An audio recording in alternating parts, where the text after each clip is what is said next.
अस्सलामुअलैकुम स्टूडेंट्स, उम्मीद करती हूँ कि आप सब खैरियत से होंगे। आज मैंने क्लास 9th मैथ्स एक्सरसाइज 2.6 का क्वेश्चन नंबर 5 सॉल्व करवाना है। अगर आप लोगों ने मेरे प्रीवियस लेक्चर्स नहीं देखे तो आप लोग मेरे वीडियो के डिस्क्रिप्शन में देख सकते हैं। तो आप क्वेश्चन स्टार्ट करते हैं।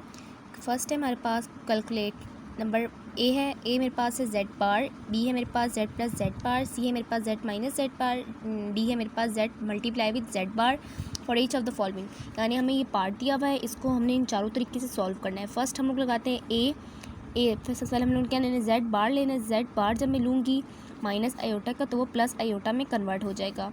और फिर बी दूसरा कौन सा तरीका है, Z plus Z bar, Z plus Z बार, यानी हमने माइनस आयोटा को प्लस करना है आयोटा में, प्लस आयोटा को माइनस आयोटा में ऐड करेंगे तो हमारे पास ये दोनों कैंसिल हो जाएंगे, हमारे पास आंसर 0 आ जाएगा। उसके बाद इसका सी पार्ट क्या करना है, सी जेड माइनस जेड बार।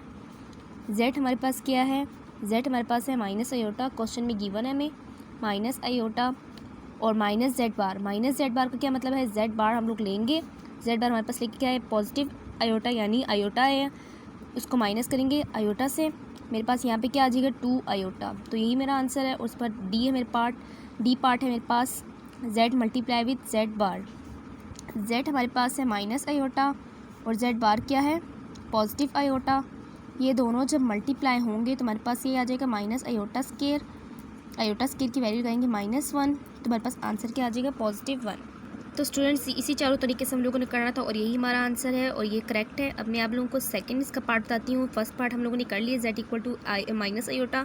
सेकंड पार्ट है मेरे पास Z equal to 2 plus iota. तो स्टूडेंट जैसा कि आपको नजर आ रहा है मैंने यहाँ पे चारों पार्ट्स की लिख दी हैं, Z bar, Z plus Z bar, Z minus Z बार और जेड मल्टीप्लाई विद जेड बार। तो ये सारा लिख दिया। अब मैं जेड बार लूँगी, जेड बार का क्या मतलब है, आयोटा वाली टर्म के साइन चेंज हो जाएंगे। और जब मैं जेड माइनस जेड बार लूँगी तो मेरे पास क्या आएगा, जेड मेरे पास क्या था 2 प्लस आयोटा और माइनस के साथ लूँगी -2 माइनस आयोटा, क्योंकि माइनस बाहर यूज़ हो रहा है और 2 माइनस आयोटा अंदर है तो इसलिए हम लोगों ने ब्रैकेट यूज़ किए। और फिर यहाँ पे क्या आ जाएगा 2 plus iota -2 plus iota. Plus iota क्यों हुआ, माइनस माइनस मल्टीप्लाई होकर प्लस आयोटा में कन्वर्ट हो गया, प्लस माइनस कैंसिल हो जाएगा। यहाँ पे मेरे पास आ जाएगा 2 आयोटा आंसर। आंसर मेरे पास क्या है 2 आयोटा। तो उसके बाद जो मेरे पास बी पार्ट है वो है Z plus Z bar. Z की वैल्यू है 2 प्लस आयोटा और जेड बार की वैल्यू है +2 माइनस आयोटा। यहाँ मैंने ब्रैकेट इसलिए यूज़ नहीं किया क्योंकि पॉजिटिव साइन है, पॉजिटिव साइन के लिए ब्रैकेट यूज़ नहीं करते। तो अभी मेरे पास ये दोनों कैंसिल हो जाएगी, मेरे पास यहाँ पे आंसर आ जाएगा 4। तो यही मेरा आंसर है। उसके बाद नेक्स्ट है मेरे पास Z multiply with Z bar. Z की वैल्यू है 2 plus iota multiply with Z minus 2 minus iota. इन दोनों को जब मैं मल्टीप्लाई करूँगी मेरे पास 4 minus 2 iota plus 2 iota minus iota square. ये कैसे आया, 2 2 ज़ा 4, 2 iota 2 multiply with minus iota -2 iota आएगा। और जब हम लोग प्लस आयोटा को 2 से मल्टीप्लाई करेंगे तो मेरे पास आता है 2 आयोटा। और जब मैं प्लस माइनस आयोटा को मल्टीप्लाई करूँगी तो मेरे पास आता है माइनस आयोटा स्केयर। तो उम्मीद करती हूँ मल्टीप्लिकेशन का प्रोसेस आपको समझ आ गई होगी। अब ये प्लस साइन है, ये माइनस है, प्लस माइनस ये अपोजिट साइन है, ये दोनों कैंसिल हो जाएंगे टर्म्स। और जो हमारे पास बच के इसको मैं यहाँ पे लिख लेती हूँ, स्पेस पेज आगे कर लूँगी तो मुझे पता नहीं चलेगा, आप लोगों को हल करने में मुश्किल होगी, तो इसलिए मैं साइड पे कर रही हूँ। 4 माइनस आयोटा स्केयर बच के। आपको पता है कि आयोटा स्केयर की वैल्यू क्या है, -1 है। तो जब मैं माइनस माइनस को मल्टीप्लाई करूँगी मेरे पास क्या हो जाएगा +1। 4 में +1 करूँगी तो मेरे पास आंसर क्या आ जाएगा 5। तो स्टूडेंट्स उम्मीद करती हूँ ये चारों पार्ट्स इस क्वेश्चन के आपको समझ आ गई होंगी। तो अब हम लोग स्टार्ट करेंगे थर्ड पार्ट। तो स्टूडेंट्स यहाँ पे मैंने पार्ट नंबर 3 लिख लिया है। तो यहाँ पे क्वेश्चन में गिवन है z equal to 1 plus iota 1 minus iota. तो जो मैं z की वैल्यू दी हुई 1 plus iota divide by 1 minus iota, इस तरह के जो पार्ट्स थे वो मैंने आप लोगों को क्वेश्चन नंबर 4 में भी करवाए थे कि दोनों तरफ आयोटा यूज़ होता है, दोनों में दो रियल नंबर थे और 2 इमेजिनरी फ्रैक्शन की फॉर्म में। उसको हम लोग कैसे करते हैं कि हम लोग जो डिनोमिनेटर में जो वैल्यू दी होती है उसका जो आयोटा वाली टर्म है उसके साइन को चेंज करके, यानी माइनस होगा तो प्लस, अगर प्लस होगा तो माइनस करके हम लोग मल्टीप्लाई भी करते हैं और डिवाइड भी कर देते हैं। तो इस तरह करके हमें 1 प्लस आयोटा का होल स्केयर हो जाएगा, ऊपर वाले 2 हैं और नीचे 1 का स्केयर माइनस आयोटा का स्केयर। 1 प्लस आयोटा का स्केयर जब मैं होल स्केयर ओपन करूँगी तो मेरे पास क्या आएगा 1 + 2 iota plus iota square divided by 1 minus -1। तो आगे मैं क्या करूँगी स्टूडेंट्स, 1 + 2 आयोटा, आयोटा स्केयर की जगह वैल्यू पुट करूँगी -1 divided by 1, minus minus multiply होकर +1 में कन्वर्ट हो जाएगा। फिर हम लोग इसको आगे फर्दर सॉल्व करेंगे, 1 + 2 आयोटा प्लस माइनस मल्टीप्लाई होकर -1 में कन्वर्ट हो जाएगा डिवाइडेड बाय 2। ये आपको ये प्लस नज़र आ रहा है, ये +1, ये -1 नज़र आ रही है, दोनों क्या हो जाएंगे, कैंसिल हो जाएंगे। हमारे पास क्या बच जाएगा, 2 आयोटा बाय 2। तो स्टूडेंट्स ये हमारे पास जो बचा है इसको हम लोग कैसे लिखेंगे, इसको हम लोग लिखेंगे कैंसिल करके 2 की वैल्यूज़ को ऊपर नीचे जो 2 हमें गिवन है इनको हम लोग कैंसिल कर लेंगे। तो हमारे पास क्या आ जाएगा, 1 आयोटा।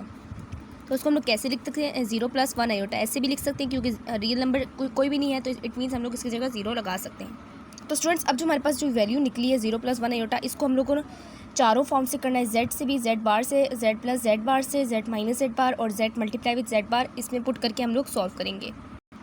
तो स्टूडेंट जैसा कि आपको नजर आया मैंने यहाँ पे आसानी के लिए वैल्यूज़ को पुट कर लिया, लेकिन मैंने आगे सॉल्व नहीं किया। तो सबसे पहले हमारे पास था z बार निकालना है। ये हमारे पास क्या निकली वैल्यू, z निकली है, सॉरी ये z है, बार लगा दिया गलती से। तो ये z की वैल्यू निकली है 0 + 1 आयोटा। तो z बार कैसे निकलेगा, 0 - 1 आयोटा। हम लोगों ने बार वाले में क्या पढ़ा है, कंजुगेट में, इसको कंजुगेट बोलते हैं। कंजुगेट में क्या करते हैं हम लोग, जो हमारे पास इमेजनरी नंबर होता है यानी जो आयोटा वाली टर्म होती है उनके साइन को चेंज कर देते हैं, दूसरे के साइन यानी रियल पार्ट के साइन को कुछ भी नहीं करते, उसकी साइन अपोजिट नहीं होता। तो यही हमारा आंसर है z बार का। उसके बाद जो मेरे पास है z + z बार, तो z की वैल्यू मैंने यहाँ पे नोट कर ली और z बार की भी आप इधर 1 भी लिख सकते हैं, 1 लिखे बगैर भी कर सकते हैं। तो यहाँ पे मैंने जब ब्रैकेट्स ओपन किए, प्लस के साथ ब्रैकेट लगाने की कोई ज़रूरत नहीं होती, प्लस में माइनस में ज़रूरत होती है। तो उसको जब मैं ओपन करूँगी 0 + 1 आयोटा + 0 - 1 आयोटा, तो प्लस माइनस आयोटा एक दूसरे से कैंसिल हो जाएंगे, आंसर क्या आ जाएगा, 0। 0 में 0 ऐड करें तो 0 आ जाता है दोबारा। तो यही हमारा z + z बार का आंसर है। उसके बाद जो सी पार्ट है वो z - z बार। z की वैल्यू हमने लिख दी है 0 + 1 आयोटा और माइनस z बार का क्या होता है, इसका साइन चेंज कर लेंगे, माइनस में कर देंगे। तो -1 आयोटा ये हमारे पास क्या बन गया, z बार है और ये z है और दोनों के दरमियान माइनस है। तो जब मैं इसको ओपन करूँगी 0 + 1 आयोटा -0 माइनस मल्टीप्लाई होकर क्या हो जाएंगे, +1 आयोटा। तो ये 0 से कैंसिल होकर मीन्स हमारे पास 0 नहीं आएगा अब दोबारा आंसर में, क्योंकि पॉजिटिव 0 ये नेगेटिव 0 ये भी कैंसिल हो जाएगा। इसमें कोई फास्ट एंड हार्ड रूल नहीं है कि आप लोगों को ये 0 लिखना पड़े, क्योंकि ये पॉजिटिव साइन नेगेटिव साइन ये कैंसिल हो जाएंगे, आप लोग दोबारा नहीं लिखना आंसर में। तो 1 आयोटा में 1 आयोटा को ऐड करूँगी तो 2 आयोटा बन जाएगा और ये 2 आयोटा। अब आप लोग कुछ बच्चे क्या करते हैं कि 2 आयोटा स्केयर कर देते हैं। आयोटा स्केयर उस वक्त होता है जब मल्टीप्लाई हो रहा हो, जब ऐड हो रहा हो तो हम लोग सिर्फ कोफिशिएंट को बढ़ा देते हैं। z - z बार का आंसर हमारे पास क्या आया है, 2 आयोटा। तो उसके बाद अब मेरे पास है z × z बार, ये दोनों क्या हो रहे हैं, मल्टीप्लाई हो रहे हैं। क्वेश्चन में बुक में जो गिवन है उसमें इस तरह करके लिखा हुआ है, यानी थोड़ा सा गैप दिया हुआ है, तो इट मीन्स यहाँ पे क्या हो रही है, मल्टीप्लिकेशन हो रही। तो इन दोनों को जब हम मल्टीप्लाई करेंगे 0 - 0 = 0, 0 माइनस आयोटा ज़ा 0, 1 आयोटा 0 ज़ा 1 आयोटा, सॉरी 0 आता है, 0 1 आयोटा +1 आयोटा को -1 आयोटा से करेंगे तो मेरे पास क्या आ जाएगा, -1 आयोटा स्क्वायर। तो हमारे पास कितनी दफ़ा 0 आ गया है, 1 2 3 टाइम्स। इस 0 को अब आप लोगों को कुछ भी करने की ज़रूरत नहीं है, बस आप लोगों ने क्या करना है, ये -1 आयोटा स्क्वायर में आयोटा स्क्वायर की वैल्यूज़ को पुट करनी है। आयोटा स्क्वायर की वैल्यू क्या, -1 है, -1 ज़ा क्या होता है, +1 में कन्वर्ट हो जाएगा। तुम्हारा आंसर क्या आएगा, +1। तो स्टूडेंट्स उम्मीद करती हूँ जो मैंने आपको अभी तक पहले 3 पार्ट जो करा दिए अच्छे से आ गए होंगे। अगर कोई भी कन्फ्यूजन हो तो आप लोग मुझसे कमेंट सेक्शन में पूछ सकते हैं। अगर वीडियो पसंद आए तो वीडियो को भी लाइक करें, चैनल को भी सब्सक्राइब करें। अब हम लोग करेंगे 4th पार्ट। तो स्टूडेंट जो आपको 4th पार्ट नज़र आ रहा है वो मैंने इसी के नीचे क्यों लिखा है, क्योंकि इसका थोड़ा सा शुरू का जो प्रोसेस है वो बिल्कुल ऊपर वाले की तरह सेम है। सबसे पहले हम लोग क्या करेंगे स्टूडेंट्स, हम लोग z = 4 - 3 आयोटा, क्योंकि इसमें दो बार आयोटा, 2 रियल नंबर और 2 इमेजनरी नंबर मौजूद है, तो उसको हम लोग पहले सिंप्लीफाई करेंगे। 4 - 3 आयोटा, इसका हम लोगों ने साइन को चेंज कर लिया, यानी इसके साइन को अपोजिट कर लिया और उसको मल्टीप्लाई भी करें और डिवाइड भी कर रहे हैं। मल्टीप्लाई ऊपर हो रहा है, डिवाइड नीचे हो रहा है, तो उसको हम लोग किस तरह लिख सकते हैं, 4 - 3 आयोटा का होल स्क्वायर। नीचे क्या बनेगा, फॉर्मूला ओपन होगा a² - b² का, 4 स्क्वायर - 3 आयोटा स्क्वायर का। तो 4 - 3 आयोटा का होल स्क्वायर ओपन करेंगे तो मेरे पास क्या आएगा, 16 - सबसे पहले मैं आपको बता देती हूँ a माइनस बी का whole square A square minus 2ab plus B square बनता है। ए स्केयर मैंने लिख लिया 4 का स्केयर और फिर 2ab 2 को मल्टीप्लाई करने 4 से 8 आता है, 8 को 3 से 24, मेरे पास क्या आता है स्टूडेंट्स यहाँ पे 24 आता है। स्टूडेंट्स सॉरी फॉर डैट, यहाँ पे मेरे से एक मिस्टेक होगी है क्वेश्चन में, यहाँ पे मेरे पास था 2, तो अब मुझे इस क्वेश्चन को मैं नेक्स्ट पेज पे इसी पे कर लेती हूँ, बल्कि इसी पे करेक्ट कर लेती हूँ। 2 ये भी 2 आता है, ये भी 2 आता है, और ये पर में क्या होगा मेरे पास 2 माइनस 3 आयोटा 2 माइनस 3 4 आयोटा है। इसको ज़रा मैं अगले पेज पे करेक्ट कर लेती हूँ, उसको रहने देती हूँ यहाँ पे। तो जो पहले 3 पार्ट है वो समझ आ गए होंगे आपको, अब मैं आप लोगों को आगे नेक्स्ट पेज पे करवाती हूँ। तो स्टूडेंट्स अब इसको हम यहाँ पे सॉल्व करेंगे। सबसे पहले हम लोग क्या करेंगे, z equal to 4 minus 3 iota divided by 2 plus 4 iota multiply with 2 minus 4 iota 2 minus 4 iota multiply भी करेंगे, डिवाइड करेंगे, नीचे वाले साइन को चेंज करके। तो हम लोग क्या करेंगे यहाँ पे 2 का स्केयर माइनस 4 आयोटा का स्केयर, फार्मूला ओपन किया, ए स्केयर फार्मूला क्लोज किया, ये तो ओपन फॉर्म में था, हम लोगों ने इसको क्लोज कर लिया ए स्केयर माइनस बी स्केयर की फॉर्म में। 4 माइनस 3 आयोटा को जब मल्टीप्लाई करेंगे 2 माइनस 4 आयोटा से, तो हमारे पास जो आंसर आएगा वो हम लोग लिख लेते हैं, जो हमारे पास सॉल्व होकर 4 2 ज़ार 8, 4 4 ज़ार 16 आयोटा, 4 3 ज़ार 12 माइनस 12 आयोटा, माइनस माइनस क्या हो जाएगा प्लस, 3 4 ज़ार 12 आयोटा 2 बार है तो आयोटा स्केयर लिखेंगे, मैंने आपको बताया था मल्टीप्लाई में स्केयर बनती पावर। तो यहाँ पे मेरे पास नीचे क्या हो जाएगा 4 माइनस 16 आयोटा स्केयर। तो स्टूडेंट्स यहाँ पे मैं सिंपली क्या करूँगी 8 माइनस 6 और माइनस 16 और माइनस 12 को जब मैं ऐड करूँगी तो मेरे पास क्या आता है माइनस, स्टूडेंट्स यहाँ पे मेरे पास 3 2 ज़ार 6 आता है, यहाँ पे मैंने 6 लिखना है। तो जब मैं माइनस 6 और माइनस 16 को जब मैं ऐड करूँगी तो मेरे पास क्या आता है minus 22 iota plus 12 iota square की जगह माइनस 1 को पुट कर दिया। उसके बाद मेरे पास नीचे क्या होगा 4 माइनस 16 माइनस 1 आयोटा की पावर पुट की, आयोटा की वैल्यू पुट की है, अभी हम z निकाल रहे हैं 8 minus 22 iota minus 12 divided by 4 plus 16, 8 में से माइनस करें 12 को तो हमारे पास क्या आता है minus 4 minus 22 iota divided by 4 में 16 प्लस करें तो 20 आ जाता है। अब हम लोग इसको अलग अलग करके लिख सकते हैं, जिससे हम लोगों ने मैंने आपको फोर्थ क्वेश्चन ही बताया था जो प्रीवियस लेक्चर था, उसमें मैंने आपको बताया था 4 minus 4 by 20 minus 22 by 20 iota, तो मेरे पास क्या आ जाएगा माइनस 1 बाई 5 माइनस, इन दोनों को जब हम कैंसिल करेंगे तो हमारे पास आता है 11 बाई 10 आयोटा, 2 1 2 2 1 2 2 1 2 0, और ये 4 5 20 1 बाई 5। तो स्टूडेंट्स उम्मीद करती हूँ ये जी की वैल्यू कैसे फाइंड आउट की आपको पता चल गई होगी। तो अब हम लोग इससे आगे क्या करेंगे z बार निकालेंगे। तो स्टूडेंट्स अब मैंने z बार फाइंड आउट करना है, जो कि मैंने साइड पे कर लिया क्योंकि मैंने यहाँ से वैल्यूज़ नोट करनी है। तो z बार के लिए मैं क्या करूँगी माइनस 1 बाई 5, और जो ये आयोटा वाली टर्म के साथ जो माइनस है इसको मैंने साइन को चेंज करके प्लस में कर दूँगी 11 बाई 10 आयोटा। उम्मीद करती हूँ ये वाला समझ आ गई होगी पार्ट। और बी पार्ट है मेरे पास z प्लस z बार, तो z की वैल्यू क्या है मेरे पास z plus z bar equal to z की वैल्यू मेरे पास minus 1 by 5 minus 11 by 10 iota plus minus, अब ये देखिए यहाँ पे हमारे पास क्या दिया हुआ है माइनस दिया हुआ है, ये प्लस दिया हुआ है, इसको हम लोग इसलिए इस वाली टर्म्स को हम लोग क्या कर देते हैं ब्रैकेट में लिख लेते हैं। मैं z बार की वैल्यू लिख रही हूँ क्योंकि यहाँ पे माइनस है 1 बाई 5 से पहले, तो हम लोग इसको ब्रैकेट में लिख रहे हैं। और जब इसको आगे फर्दर सॉल्व करूँगी तो मेरे पास क्या होगा, ये ब्रैकेट ओपन होकर minus 1 by 5 plus 11 by 10 iota. अब इसके बाद क्या होगा, जो हमें ऑपोजिट साइंस वाले टर्म नज़र आए इनको कैंसिल कर लेते हैं, और जो रह गया है उसको हम लोग ऐड करेंगे, 5 को कॉमन ले लें, माइनस वन आ जाएगा, माइनस वन को करेंगे ऐड तो हमारे पास क्या आएगा माइनस 2 बाई 5। तो z प्लस z बार का जो z बार की जो वैल्यू आई है, आंसर जो आया है वो क्या minus 2 by 5 iota, minus 2 by 5 है। तो उम्मीद करती हूँ ये बी पार्ट आपको समझ आ गई होगी। अब मैं आपको कराती हूँ C part, z minus z part. तो अब इसमें हमने क्या करना है, सिंपल बस साइन चेंज है और हम लोगों ने क्या करना है माइनस करना है। z minus z bar, z की वैल्यू मेरे पास minus 1 by 5 minus 11 by 10 iota minus, यहाँ पे मैं क्या यूज़ कर रही हूँ, ब्रैकेट यूज़ कर रही हूँ, क्योंकि ब्रैकेट की ज़रूरत पड़ेगी, क्योंकि हमारे पास बाहर माइनस है, माइनस में हमें ज़रूरत पड़ती है। मैंने आपको बताया भी था पिछले क्वेश्चन में भी, जो भी हम लोगों ने अभी क्वेश्चन अटैम्प्ट किए तब मैंने आपको बताया था।